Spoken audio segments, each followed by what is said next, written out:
Welcome back, everyone. Today is episode 48, and what we like to focus on is anger. Anger. So, Trevor, from your perspective and your experience, how did anger manifest in your life? Leave me alone. Don't. Who are you to ask me how I'm doing? Let me say how your anger continues to manifest in your life. What business is that of yours? Where's my gun?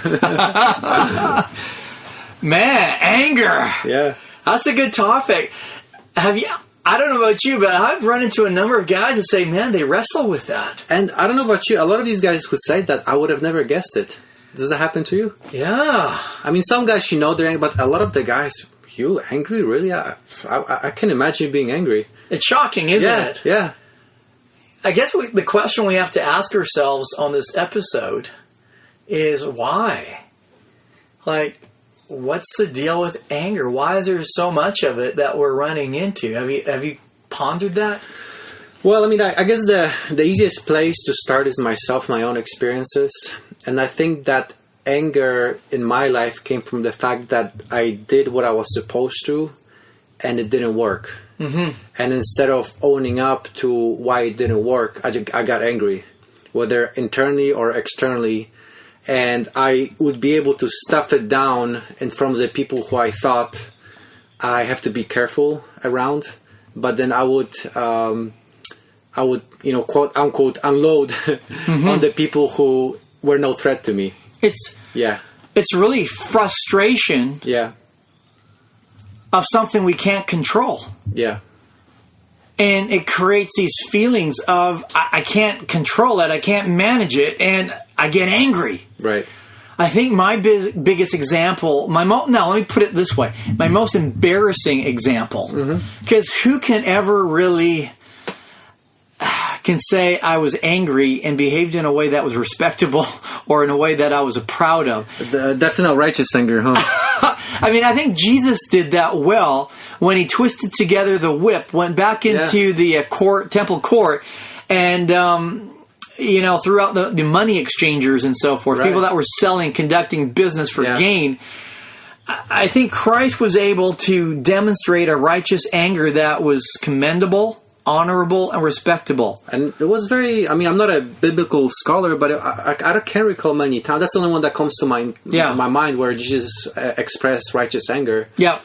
So it's very, very uncommon. There's a time and place, but it's not very often. I can look you in the eyeball right now and tell you that I don't recall a righteous anger that I've had that has been respectable. I remember it was my very first house that I had owned. And so it was a fixer-upper. Yeah. And I wanted to put new, vinyl-clad double-glazed windows in or something. And I ordered the windows, Home Depot, and there I was with my tool belt on, my hammer, and ready to show off, playing Tim the Tool Man. Yeah. And the silly window was not fitting properly, and I just couldn't get it. A window, how hard could that be, installing a new window? And I got so frustrated, and I was a young father with young kids, and they were watching me, I'm sure, and I was so pissed off. Right. I think I even cussed at an inanimate object. Yeah. Because it wouldn't go. And guess who had the measurements? Like, who gave the measurements, right? It was me. Everything was about me. Yeah. I'm so embarrassed the way I acted, the way I behaved in front of my kids. But I remember just being angry. And anger is kind of like that. Quite often when we look back, if we look at it honestly, we embarrassed ourselves. Yeah, I mean, as I look at my anger, it was inability to handle your emotions. To me, I guess one definition of anger is inability to handle your emotions. So instead of you letting the foot off the gas or refocusing, you're just letting your body react to it. Yeah, I couldn't control this window. It's supposed to go in. It's supposed to fit. Yeah. Why isn't it? And I think we wrestle with that as humans, as men, when things get out of control or we cannot control them or control the other person. What do you mean you don't see it my way? Like, Or who are you to call me or to judge me and tell me I'm wrong? And this seems to cause anger in men. It's that sense of it's not going the way I want it or think it should go with this person or this situation. And then anger takes over. The funny or the most embarrassing or painful part is we would all agree that anger doesn't help anything. It doesn't help the situation get better. If anything, it usually quite often makes a situation worse. Well, but and I'll be honest, the unfortunate thing is there was a long period of time when I looked up to people who got angry. Really? In the sense in what way? In the sense that they were able to bully their way through.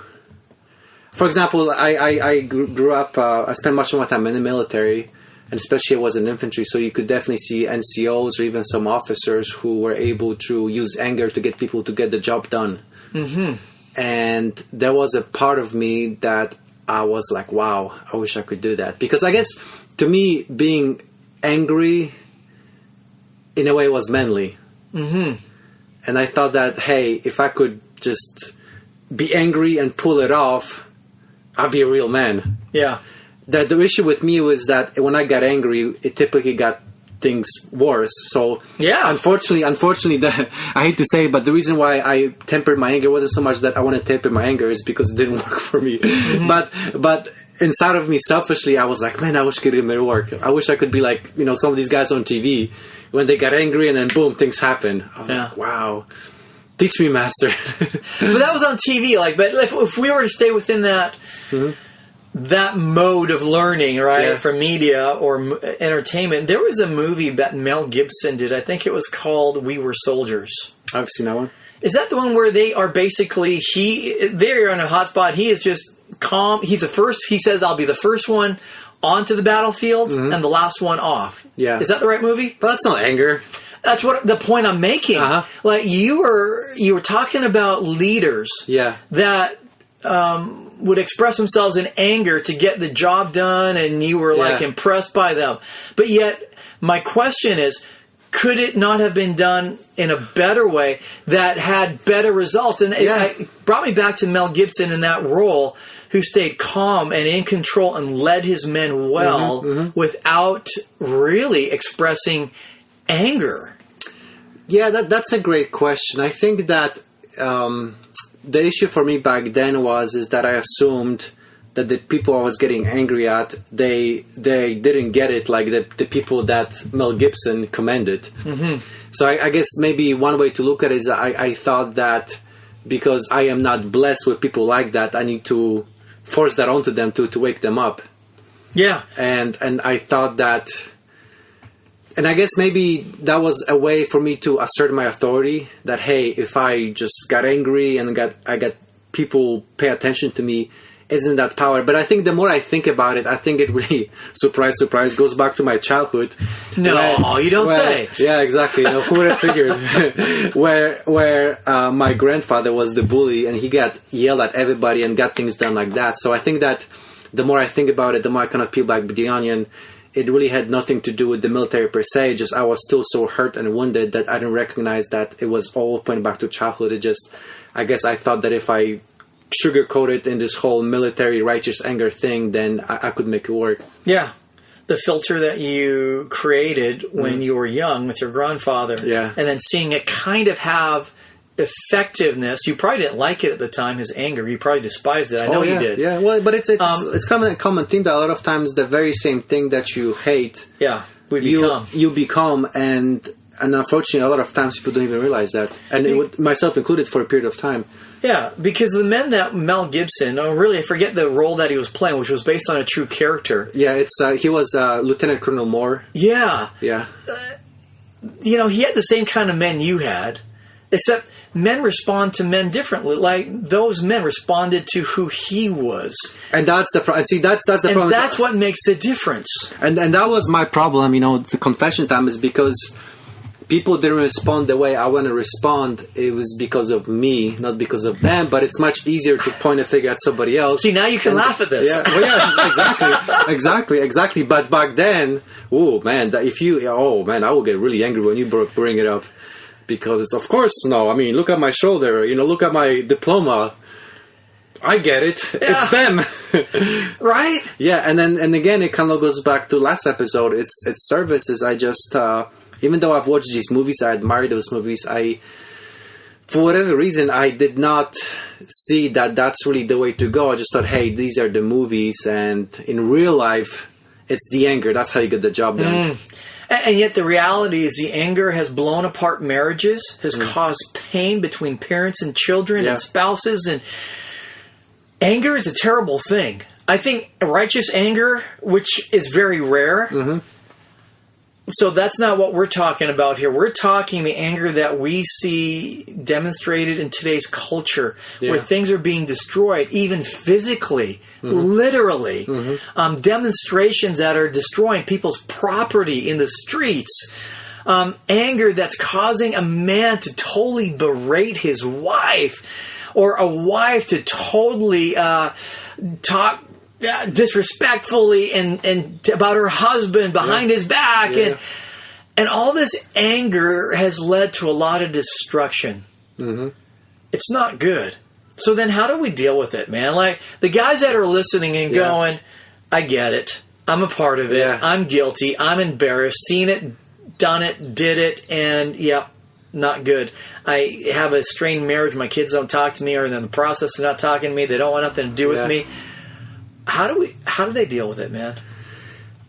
As I look back at my own life, I think the simplest thing to do it's a simple concept. It takes some practice to implement. Is taking a break, in the sense that when you recognize you get angry, just breathe in and breathe out. Don't try to act, because typically what happens if you wait for another 10 seconds or so, your perspective will drastically change. So I think the most important thing is that I realize that, hey, I'm angry. Typically when I'm angry, a lot of bad things happen. So let me just take a pause, breathe in for 10 seconds, and then let me act. And 9 times out of 10, I think if you act after those 10 seconds, you will act rather than react and rehash the things that hurt you in the past. Yeah. Well, I like what you said, react. I've always heard put this way, immaturity is acting upon how we feel. Yeah. We feel something, we act. Yeah. That's not a good recipe. Right? Because your first thoughts tend to be fear-based. You tend to go to, you tend to imagine the worst case scenario possible. And so when you act from that place, of course, 9 times out of 10, it's going to be something angry and something over the top. Yeah, and think about like media. They want us to feel a certain way to buy a certain product. Yeah. And so I'm going to act on the way I feel. It's going to make me poor. It's going to make me friendless. It's going to make me divorced. It's going to make me... what I heard about maturity, so that was immaturity. So what is maturity? And I heard it defined this way. We feel, but now we have the ability to think. Yeah. And then we act. So I feel frustrated. I feel like I'm losing control. But let me think, because if I just act, it's going to be anger, because everything is spinning out of control. So let me think. If I respond this way, it's only going to get worse. So now I got to think. Okay, I got to take a step back. I got to take a breather. I've got to remove myself from the situation, ask for a reprieve, and just get a break and get some clarity and some perspective on this. I think most of us men can do that. It takes a discipline. It takes some practice. It takes a discipline. It takes practice. But I think we can get there so that we can avoid doing more stupid things that hurt ourselves, hurt others, and cost us money. Like when I throw my golf club at the tree and it wraps and bends the shaft, and now I got to replace that golf club for $110. Not that any man relates to this, Mark. Doesn't sound like a hypothetical. or the tool but this tool is supposed to put this window in easily. How many things have we out of anger broken? Not just tools or toys such as golf clubs or cars or boats or whatever, the toy, that whatever. We took out our anger on something, we broke it. Here's where it gets really sad. The relationships that we've broken because of anger. Yeah, but it's, to kind of turn it the other way around to make it a positive, I don't know how much your experience is, but every time I've gotten angry, and obviously after I cooled off and I went to apologize, boy, does that strengthen the relationship. You know, the fact that you came to the other person and you admitted, that is so powerful. Yeah. So powerful. So what I'm trying to get at is that, you know, I fall short too. But when I go back to that person and I apologize, sometimes even the other person doesn't realize I got angry or I've done something wrong. But the vulnerability, I mean, that opens up such a wide channel for connection. Yeah. So that would be the second thing, is that, you know, do your best to take that break. And I think that's going to be super helpful. But let's be honest, let's be real. There'll be times when it's not enough and you still do what you do. But don't despair, because that's actually, it could be a blessing in disguise, in the sense that when you go back to apologize to the person, it will create a new relationship. You have an opportunity. It's like a broken bone, where that bone becomes stronger, where it's healed. But let's look at anger just a little bit more before this episode's end, because we have a little bit of time. Mm-hmm. That anger so often stems from insecurity. Right. I feel inadequate. Mm-hmm. It's shame-based. Sometimes this can be what feeds the anger. Mm-hmm. My inadequacy, I look like a putz. Mm-hmm. And now I don't want to. So I'm going to lash out and make it look the other person's fault. Why this thing happened, it's their fault. I think we've got to start being real with ourselves and going, I am inadequate in some areas. I need help. I'm not quite there yet in these issues. Yeah. And learning just to accept that we're not perfect. It's okay to screw up. Yeah. It's okay to make mistakes. It's part of being human. Mm-hmm. What's not okay is when we blame others for this shortcoming. Yeah. That's a problem. Yeah. I think we've got to start going, I own this. This is my crap. I'm going to deal with it. Yeah. And that's when it can be sweet, because now we can invite people into our struggle that help us. Yeah. And we can make relationships stronger. But when we don't acknowledge our own crap, because we all got shortcomings, we just got to own it. Yeah, yeah. There's hope when we can own it, invite people in, and then here's the powerful part. Ask forgiveness. Oh, yeah. You know what? I'm not always right. I know that's a shock to you. But when we as men come to a realization that sometimes we're just flat out wrong. Yeah. And we need to go to somebody like our wives and say, I'm sorry. Yeah. I was wrong. Yeah. I was rude to you. I didn't listen to you. I really didn't understand, and I jumped to a conclusion, and I judged you. Yeah. When we can start doing this, it's empowering. We find freedom. It's amazing what it does for our relationships. And most of our wives, I would presume all of our wives, men that are listening, your wife wants to love you well. She wants to give you grace. Mm-hmm. She wants to give you forgiveness. But dude, you've got to ask for it. Sometimes you just got to say, I was wrong. I am sorry. Would you please forgive me? And that one thing probably could even revolutionize a man's marriage. Yeah, yeah. It's like stopping and asking for directions. Dude, just stop and ask for directions. Yeah. Dude, just stop and ask for forgiveness. Yeah. Deal with your anger and realize you don't have to be perfect. Give yourself this beautiful thing called grace. Yeah. And if you can give yourself grace, you're going to be in a beautiful place of growth. Yeah. Relationally, spiritually, it's beautiful. Yeah, and that's real strength. That's real strength. Oh, it is. Yeah, I mean, I guess kind of goes back to biblical terms, where everybody expected Jesus to be this military leader, to rain down fire upon the enemies. But what he does something totally opposite. He gives himself up on the cross. Not only does he die, but he dies a torturous death.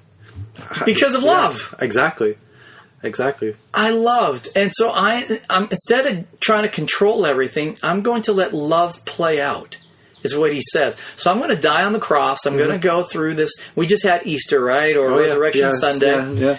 And here he is dying on the cross for the creation he created. Mm-hmm. And he says, I created you and you want to kill me. Yeah.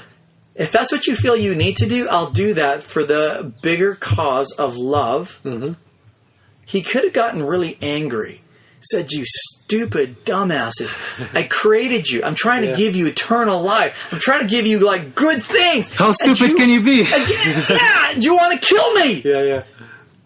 He doesn't. He says, I'm going to give you the freedom to make your choices and your decision. Yeah. Go ahead and kill me. Yeah. Because love will still win out in the end. Yeah. And so to surrender our anger for the greater cause of love, to feel, think, act. Yeah. To think that maybe I was wrong in this. Maybe I didn't understand what my wife or my child was saying. Maybe I'm just a control freak on this and I need to let go. But we need to start thinking about where the anger is really coming from. Is it a childhood experience that created a filter? Right. But we need to start thinking about, why am I really getting angry? What is frustrating me here? What is it that I feel like that I can't control? And maybe I can't control it, but I can admit it. And instead of making relationships worse, we can start thinking and then responding. Feel, think, respond. So now we're going to build relationships and not tear them apart. That's right. And assignment for you guys is... Oh, I like it. Yes, assignment is, please find somebody to forgive. I'm sure there's at least one person you can ask forgiveness for. It doesn't matter how small it is. So please, if you're listening to this, I deeply challenge you guys, please forgive anybody, just one thing, and let us know how it goes. Yeah, email us. Info at heartforexcellence.com, and let us know how that went. Yep. Perfect. I love it. Hey, thanks, man. Thank you. God bless you guys, and talk to you soon.